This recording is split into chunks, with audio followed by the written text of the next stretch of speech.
ఈరోజు healthy recipe సగ్గుబియ్యం, శనగపప్పు, బియ్యం, మినపపప్పుతో కలిపి రుబ్బిన దోశలు. చాలా కరకరలాడుతూ ఉంటాయండి సగ్గుబియ్యం వేయడం వల్ల. కొత్తిమీర,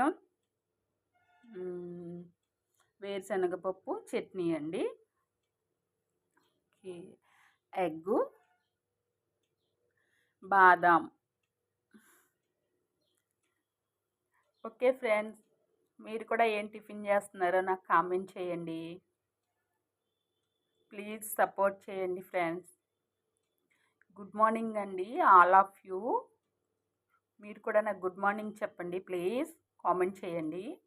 ఓకే, బాయ్ ఫ్రెండ్స్. ఎందుకంటే నేను ఇలా కనిపించను కదా, అందుకని ఇలా బాయ్ చెప్తున్నాను. ఓకే.